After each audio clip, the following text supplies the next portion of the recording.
Guys, muli magandang araw sa inyo. Itutuloy natin itong ating pag-repair ng karburador.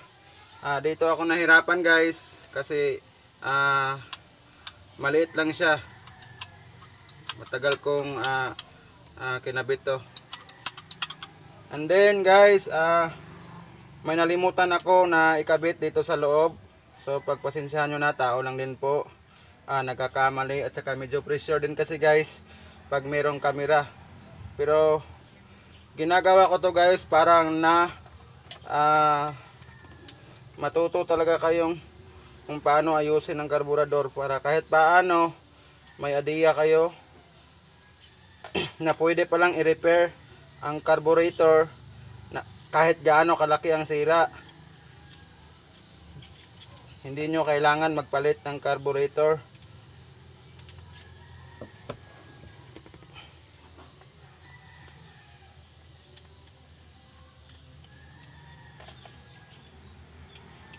Guys, tanggalin lang muna natin ulit.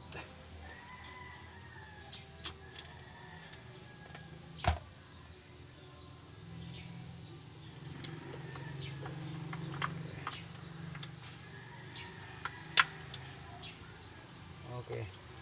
Guys, ang nalimutan kong ikabit is itong part na ito guys.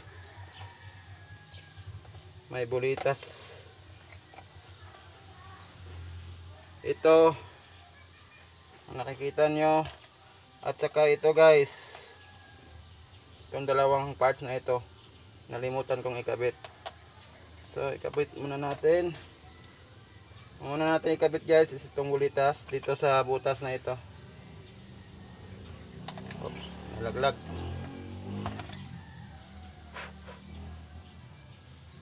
Ayan. Yung susunod ito.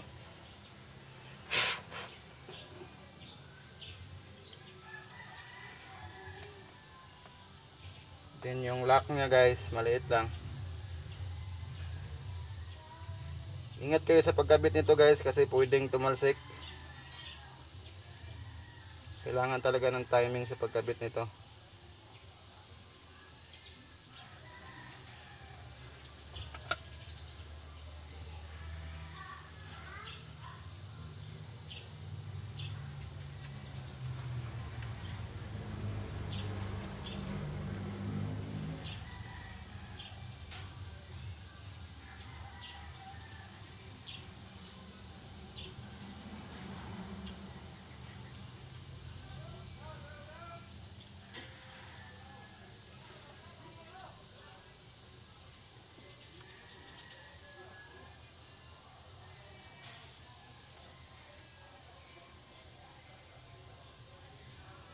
So ayan guys, nakabit ko na, hindi na siya malalaglag. Yan. And then ito pala guys, nalimutan ko na ikabit. Tanggalin ko lang muna to.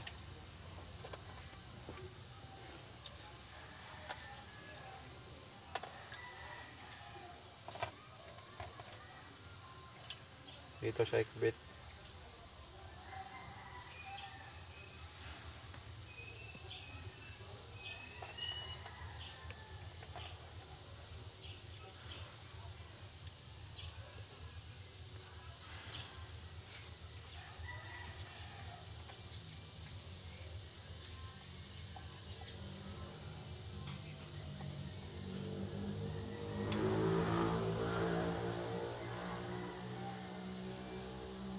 Yan. Tapos spray lang natin para malinis. Yan.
pagkabit pala nito guys, dapat ito yung unahin natin. Dito. Pasok dito. So dapat ganyan siya guys.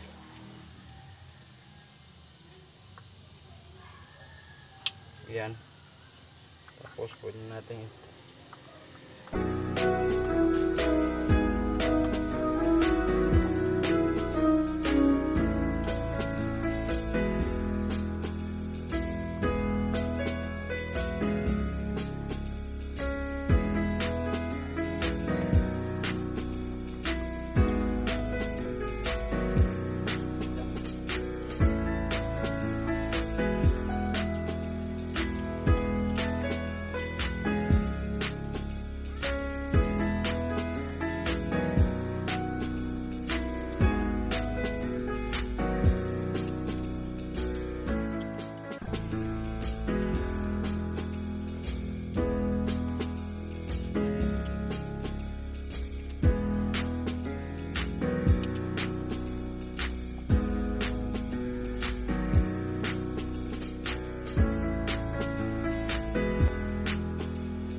Tapos guys, ikabit natin tong holder ng diaphragm.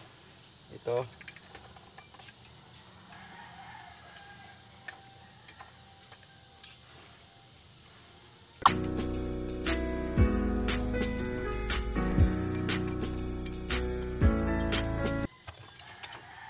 Guys, ito nga pala yung original na diaphragm nito. Sa original na diaphragm na ito, dapat ganito sana siya nakakabit. Dito yung lock niya. Pero ito, galing ito sa ibang karburador. Mas maganda yung ganito ang pagkakabit niya. Kasi iba yung arm nila guys. Ito, straight lang. Ito, medyo iba yung hugis ng arm niya. Yan. Nakaliko. Okay, kapit natin.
So ayan guys, naikabit ko na itong diaphragm na ito. Tanong guys is ano ba talaga ang function ng diaphragm na ito?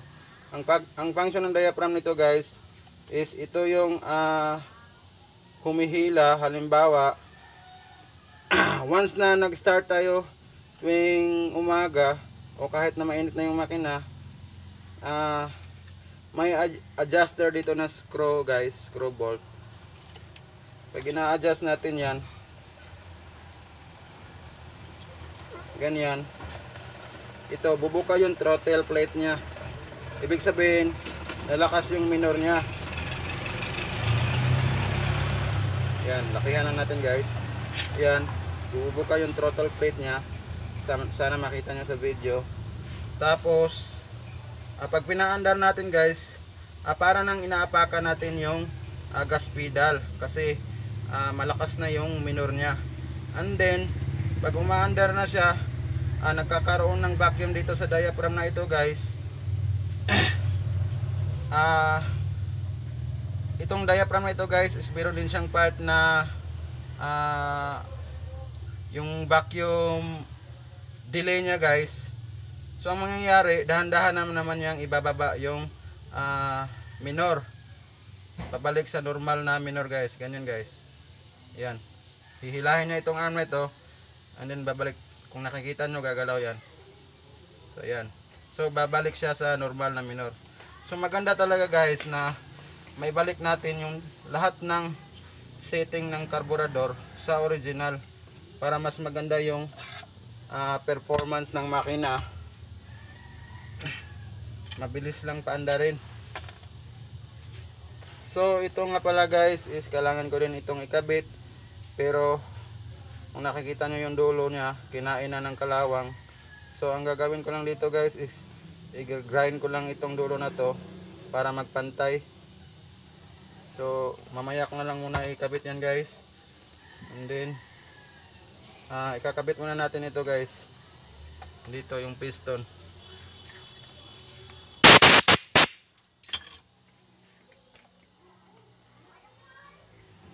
Sa pagkabit nito guys, yung original nya dapat nasa ilalim yung spring, hindi sa ibabaw, nasa ilalim. Tapos dalawang klase pala ang needle type guys. Yung needle nya, meron ding ibang needle na may adjuster guys. Kita ba sa video? Nakita nyo may kanal yan dyan, pwede nyo i-adjust. Pero itong needle na ito guys is nakaset lang siya sa isang adjustment, hindi nyo na siya mai-adjust.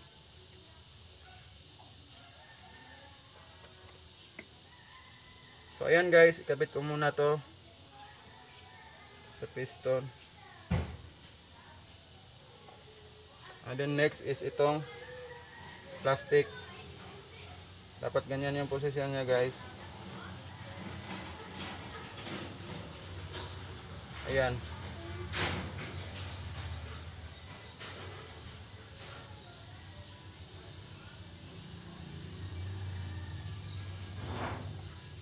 Yan itong diaphragm.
muna ito ikakabit guys, kasi ititest ko muna ito kung okay ba yung idol sunod niya.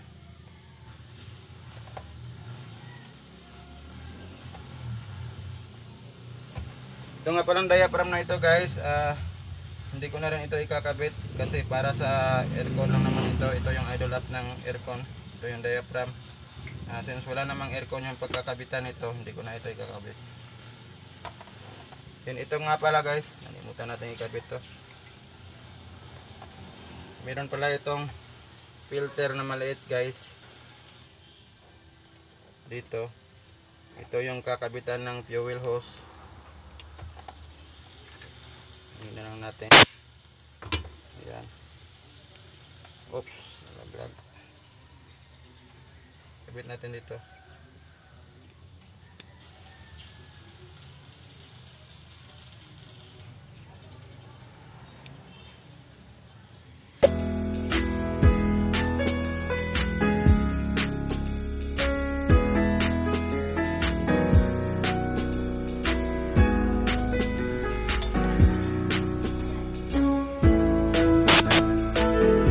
Tapos lagyan lang natin ito ng gasket maker guys. Ang ginagamit ko guys is gasket oil,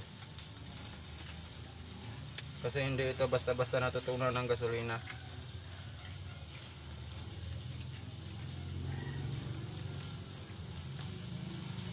Tapos guys, sa paglagay siguraduhin yung hindi aabot yung gasket maker dito sa dulo.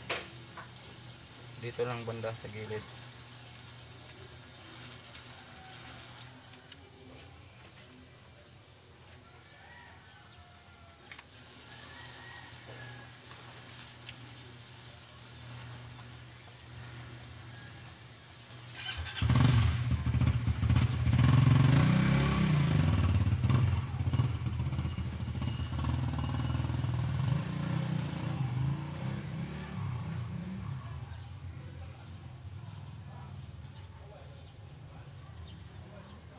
So ayan guys, konti lang yung lalagay natin.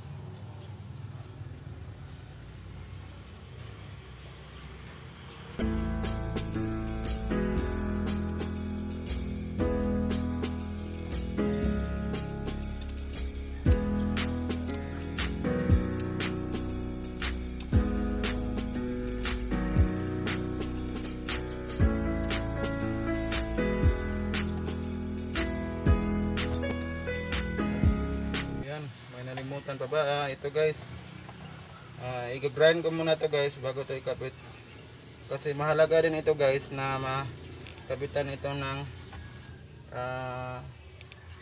hose galing sa fuel system ng makina para may init dito guys.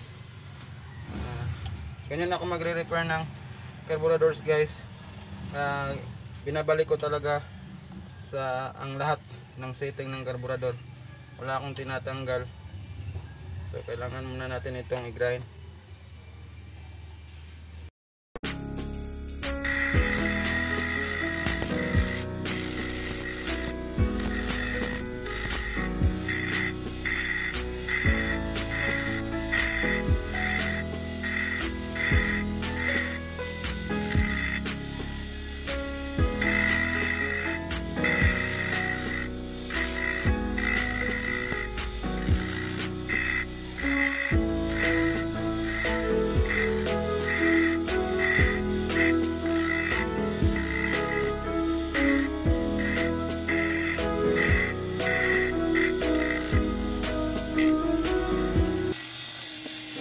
Guys, kailangan ko lang itong inisin na sa ilalim ng mga may nayuyupi na metal.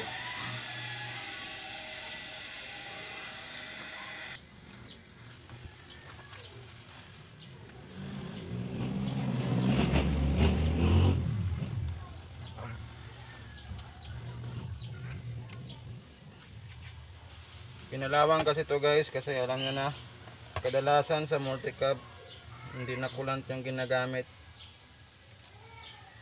tubig na lang sa gripo, kaya yung cooling system ng ating multicab guys kinakalawang.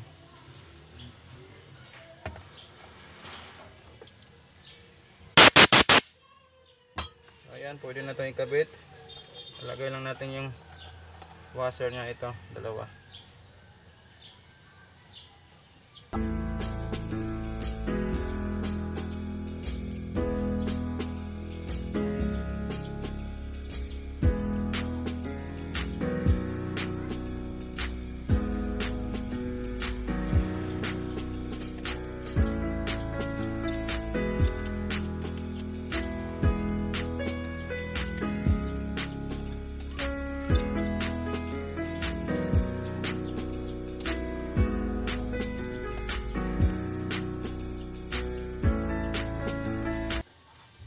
Okay na to guys.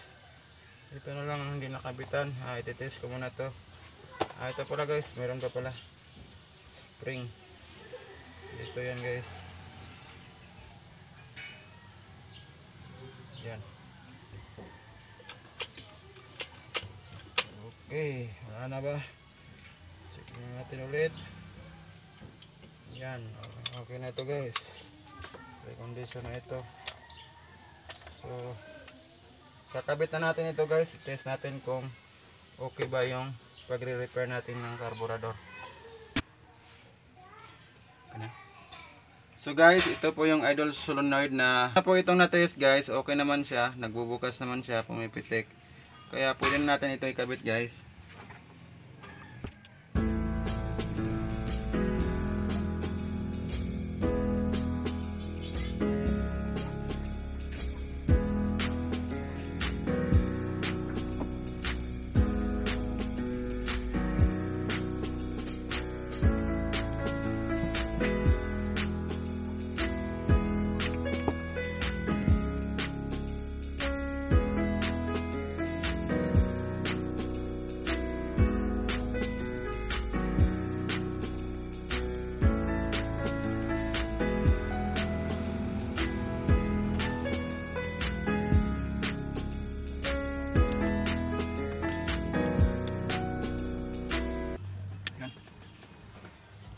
Tapos guys, ito yung kita ko sa video. Ito yung original na carburetor na nakakabit dito. Tinanggal ko lang muna para matest natin itong bagong tapos na repair na carburetor. Ang problema guys is iba yung posisyon ng kabitan ng return ng fuel dito sa return na ito guys. So fuel hose ng return, pag kinakabit ko hindi na ito aabot dito kasi iba nga yung posisyon. Ang ginawa ko guys is kinabitan ko lang ito ng hose and then idediretso ko na lang muna dito sa galon na ito yung gasolina na bumabalik para hindi naman masayang.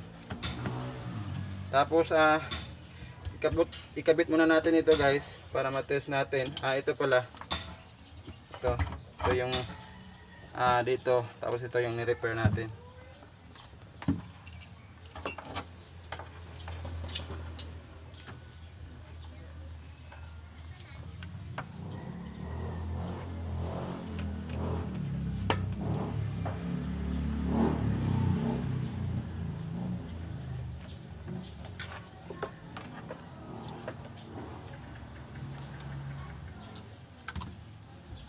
So ayan.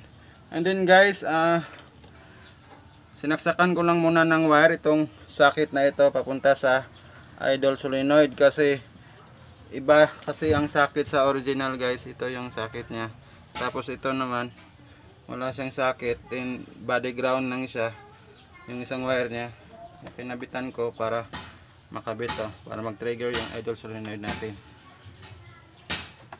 So kakabit ko lang muna guys.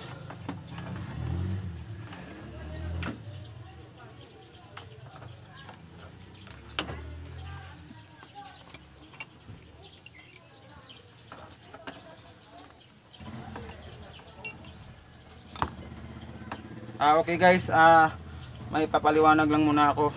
Mas maganda kung hindi muna natin sa ikakabit. Ititest muna natin kung hindi ba flooding yung ating carburetor, hindi ba nag-overflow. So ang gagawin ko is i-on ko yung ignition key and then itong hose na ito is ilalagay ko lang sa itong galon na ito para yung fuel return niya, yan dyan pupunta, hindi naman masasayang yung gasolina. So i-test lang natin guys. I-on ko muna kung hindi ba flooding yung ating carburetor.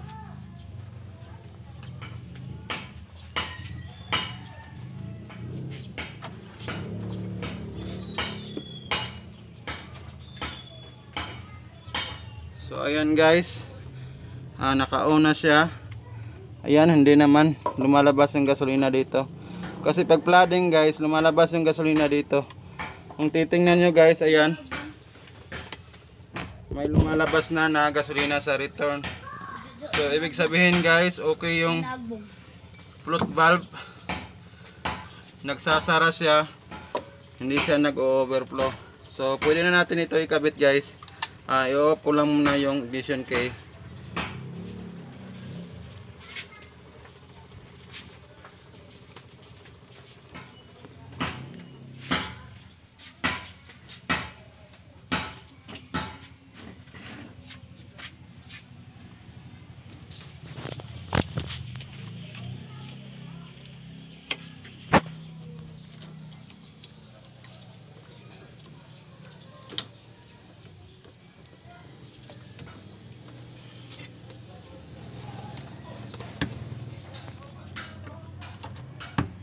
Kabit lang natin itong mga hose sa tubig.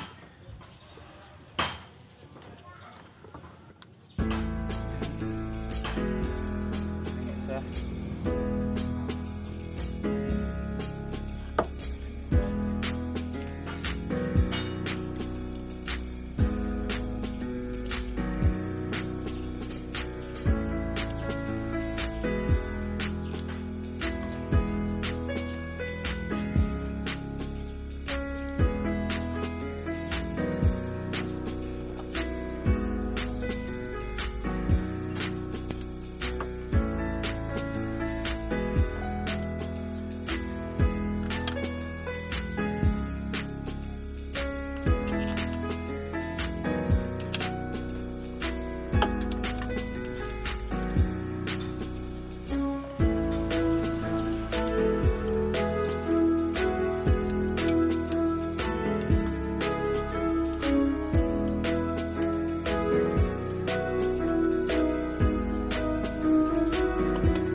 Tapos guys, ito sana yung dapat ikabit dito sa diaphragm na to. Pero medyo hirap kasi naputol yon itong vacuum port na to ng diaphragm. So testing lang naman to guys, pero mamaya papalitan ko nito, tatanggalin ko ito para ipalit dito. So pwede lang natin lagyan itong vacuum hose na wala itong vacuum delay para matest natin.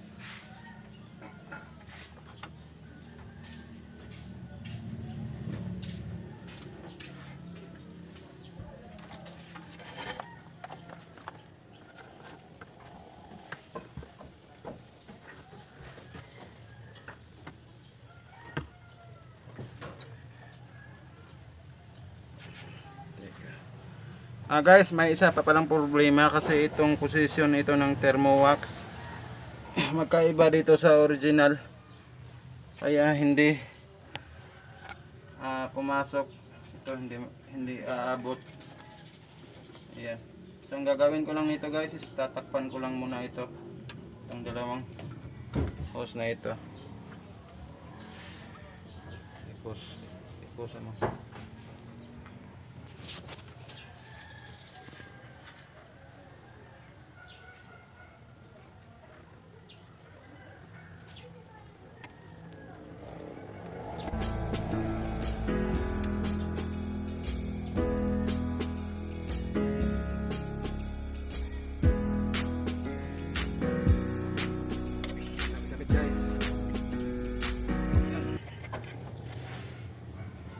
Okay na to guys. Try natin panda. Nakalimutan ko pa na ikabit guys ito. Mag-itis lang natin.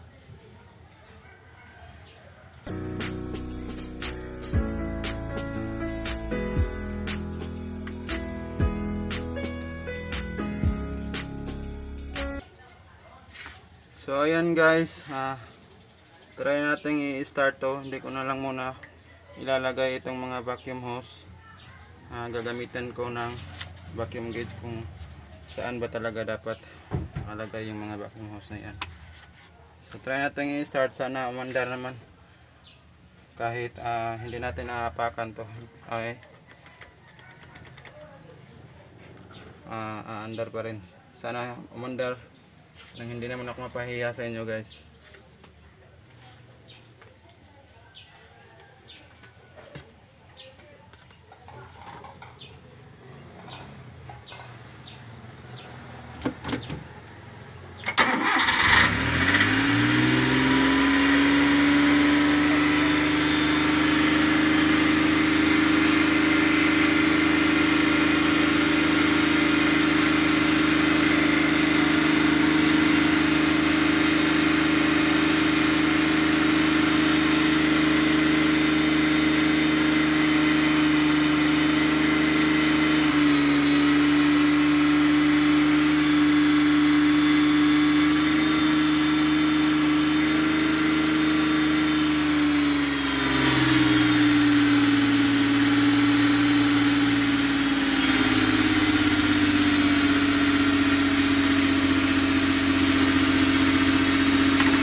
So ayan guys, balik na sa original itong carburetor na ito. Maganda na yung performance niya.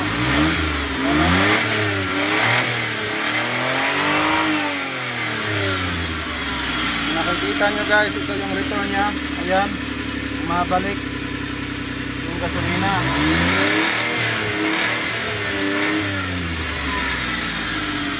So ayan lang guys, sana may natutunan kayo sa video na ito. And please subscribe naman at click nyo na rin ang notification bell para updated kayo sa bagong video na aking i-upload. Maraming salamat guys. God bless po sa inyong lahat.